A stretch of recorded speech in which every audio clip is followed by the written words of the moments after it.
I think it's important to understand Wick Tourison. Wick Tourison was an intelligence interrogator during the Vietnam War. He's a linguist, speaks Vietnamese very well. He spent an extensive amount of time in the DIA, POW, MIA section before he left. And he wrote at least one book, if not two, one of them being, I think it was Conversations with Victor Charlie. Yes. And in every instance, he said there was nobody left behind. So that was his position, both professionally and, if you want to take it another way, commercially. Right. I mean, he established that with the publication of the book.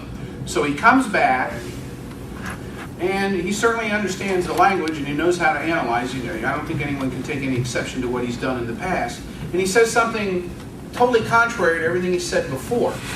So knowing him as I do, I don't think he would have said that unless he checked, cross-checked, double cross-checked, and did everything he could to ensure at least what he felt was valid was supported as much as it could be supported.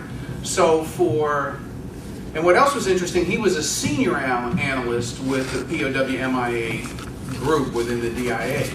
And then for the government to come back later and say it was faulty analysis and essentially throw him under the bus, when this guy was one of their stars during the Destat and Trowbridge times, it really I find just kind of ludicrous. I would tell you that if he said that, then he was very comfortable saying that because it's contrary to the position he's taken his entire professional life. Right, I've seen letters that he's written, this has been communications between he and another analyst, where he's actually challenged the guy. You show me when in the past, 15, 20 years, where any of my analysis has been proven to be faulty or flawed.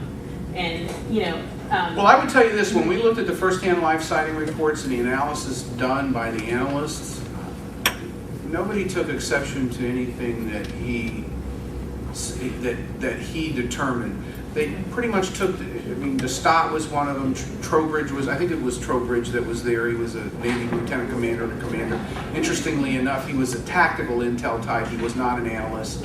We certainly took exception with the Laotian general that was there that didn't know left from right, let alone what was and what wasn't valid intelligence. And then I believe there was someone that came from the National League of Families that one day, by the stroke of a pen, became an analyst. And there was that's my case analyst. That's our case analyst. Aren't we lucky? And then there were several others, but in recollection, and I spent a lot of time. I spent a lot of time with him. Wick Tourison, there was nothing there that we could say was bad. Now, what we did find was interesting is in many instances, they didn't take a position on an analysis of intel based on the raw data.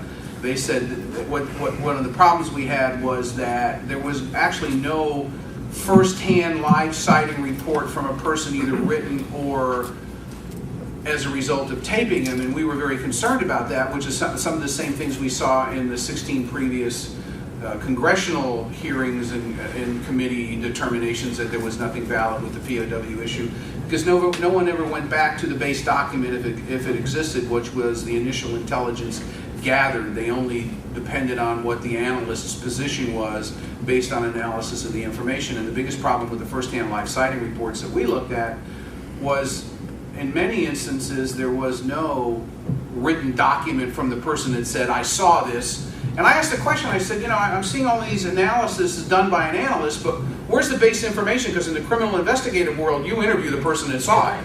And what Norm, I can't think of his last name now, big guy, must have been 6'4", 6'5", gray hair, I can't remember his name now.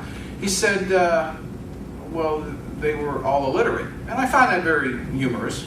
I said, so you mean to tell me that in every instance, everybody you interviewed, including former South Vietnamese officers who write something, are illiterate? And he pretty much said, yeah. I said, okay, then where are the tapes of their interviews? Because for those of you that may not know it, each Vietnamese word has 5 different meanings depending on the intonation on the word. And was it Warren was the guy's name? Anyway, he said, well, we didn't tape them either because there was a lot of outside noise. So right then my position was, you don't know what the hell you're talking about. And that made everything suspect. And what was interesting is sometime later when Murkowski was being questioned during one of the hearings, he also admitted on all of the previous hearings he was involved with that they didn't use the raw data, they just used the analysis provided by the analyst, and that's where a lot of if there wasn't a concerted effort to debunk it, there was certainly a lot of bad work.